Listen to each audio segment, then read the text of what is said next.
Hi guys, and welcome to Cooking with Fat Julie, where I share tips and tricks in the kitchen as well as quick and easy recipes. Today I'm going to show you how to make some English style caramel.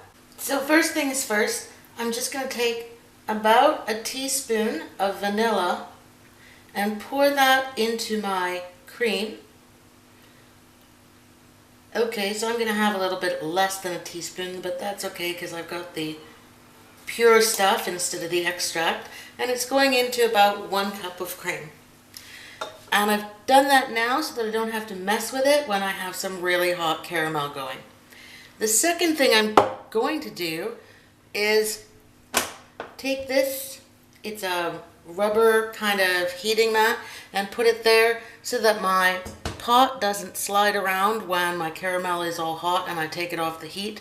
If you don't have something like this, you can just fold up a dish towel and put that down. Probably not right on your stove like I am, just in case it catches fire and burns your kitchen down, which we want to avoid.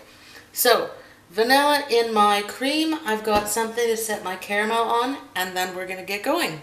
Alright, so in my pot, I'm going to add my sugar, and I'm going to add my water. It's not very much water, it doesn't look like much for now, but that's fine. Now here is the only time for now I'm going to use any kind of utensil to stir this up. I just want to make sure that the water is incorporated into my sugar, and that's it. I'm going to put this guy down, and my spoon's going to wait there until I'm ready for the next step. Now I'm going to turn my heat on to medium.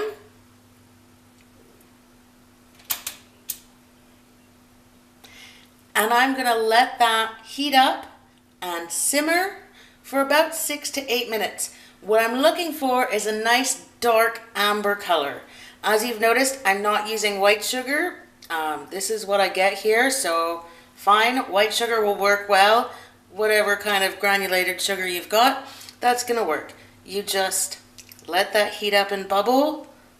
Restrain yourself from stirring it as it's boiling, because if you touch it with some kind of utensil, then your sugar might crystallize.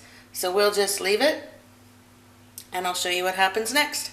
As you can see, we're starting to simmer a little bit, which is great. The sugar's going to dissolve, the water's going to evaporate, and it's going to start to thicken. That's what you want. So let this happen for about 6 to 8 minutes without touching it with your spoon. Let it thicken, and we'll keep going. Okay, so I let that simmer, and I resisted the urge to touch it with any kind of utensil, like my spoon here. It's a nice, thick amber color. Be careful, it's still really hot, and when you pour the cream in, you're going to get a lot of steam. Also make sure that your cream is at room temperature, because if you're keeping it in the fridge and it's cold, bad things are going to happen. So pouring your cream as you stir, just pour that in. Don't dump it in all at once, but pour that in continuously and keep stirring. Stir, stir, stir. Don't splash it on you because it's hot. Watch out for steam. And here you're going to get your nice thick caramel. Now, I am going to put in a teaspoon of salt in mine, just for that salty caramel flavor. You don't have to, you can do that if you want. Sea salt, of course, is going to be a lot better than, just regular caramel salt. And I'm going to stir that in while it's hot, just to let that dissolve. Oh, it smells really, really good. Now you can pour this into a jar and just leave it there for whatever kind of desserts you might want to pour it on top of. So be careful with your caramel, it's still hot. Let me know what you decide to do with yours and how the recipe turned out for you. Leave any comments below. Have a great day and bon appetit!